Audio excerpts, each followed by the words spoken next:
दिवस 8वा 9 जानेवारी. पय्यन्नूर ते कोझिकोडे. काल छान झोप झाली. विश्रांती, जेवण, कपडे धुणे, वाळणे सर्व काही व्यवस्थित झाले. त्यामुळे सकाळी 5:30ला उठून सर्व आवरून वॉर्मअप करून 7 वाजता निघायला तयार झालो. आज 127 किलोमीटर अंतर कापायचं असल्यामुळे लवकर निघणं तसं अपरिहार्य होतं. थंड उपमा आणि थोडा चहा प्यायला. खूप काही चांगला नव्हता, पण सर्वच काही हवं तसं मिळणारच नाही. थोडीफार तडजोड करून पुढे जायला हवंच. छोटे मोठे चढ चढताना विचार येत होते की पायाची ताकद वाढली की नाही माहीत नाही, पण मनाची ताकद नक्कीच वाढली. मग पायाची ताकद वाढली की नाही किंवा कशी वाढवायची हा विचार करताना एक शोध लागला. आपण आपला जोर हिप बोन्समधून सीटवर टाकतोय.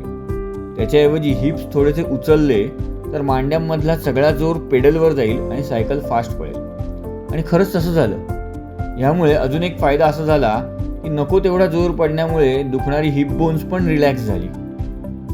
9 वाजता तलीपरंबा, 10:30 वाजता कन्नूर असा प्रवास करत करत 11 वाजता कॉफी प्यायला थांबलो. 47 किलोमीटर झाले होते. अजून 84 किलोमीटर पार करायचे आहेत. हळूहळू पुढे निघतोय. थोड्याच वेळात थलासरी गाव आलं. तिथे खूपच सुंदर समुद्र पाहायला मिळाला.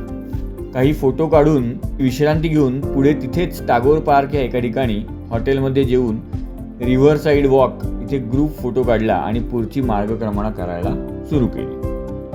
रस्त्यात बरेच जण हात दाखवून आमची भलावण करत होतेच. काही जण थांबवून चौकशी करत होते. पण त्यातही लक्षात राहण्यासारखी आजची गोष्ट म्हणजे एका मोटरसायकलवरून 2 जण आम्हाला थांबवत होते. हातवारे करून हातातल्या कोल्ड्रिंकच्या बाटल्या दाखवून थांबायला सांगत होते. थांबलो. त्याने त्याचं स्वप्न बोलून दाखवलं.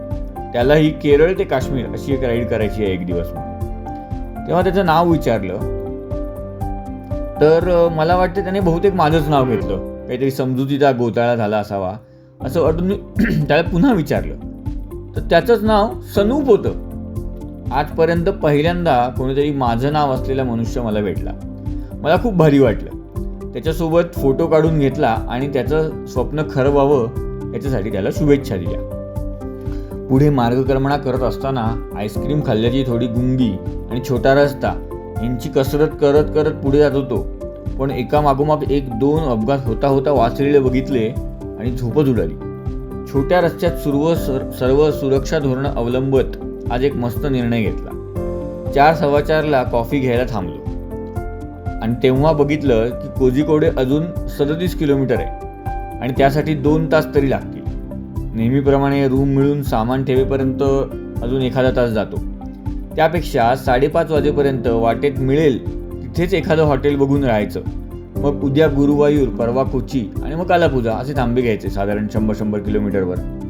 या निर्णयामुळे आम्ही कोईलांडी नावाच्या गावात 5:30लाच बसस्थान ठेवलं आणि मी आणि आनंद सूर्यास्ताचा आनंद घ्यायला जवळच्याच किनाऱ्यावर गेलो. आहा, शांतपणे खर्जातल्या श्रीरागाप्रमाणे लाटा गुंजत होत्या आणि समोर पूर्णाकृतीचा सूर्य तपस्व्याप्रमाणे समाधी घेत क्षितिजाखाली जात होता. 5-10 मिनिटांचा खेळ आणि निळ्याचा केशरी, मग लाल आणि मग गुलबट छटा अशी रंगांची उधळण करत सूर्य आजच्या दिवसासाठी आपली रजा घेतो. जणू काही सांगतच असतो, जा तुम्ही असे शांतपणे समाधीस्थ व्हा. सर्व क्षण डोळ्यात आणि कॅमेऱ्यात टुकून मंद गतीने खोलीवर परत आलो. दिवसाची सांगता आज खूप समाधानी आणि शांत झाली. मनाला मस्त आनंद मिळाला.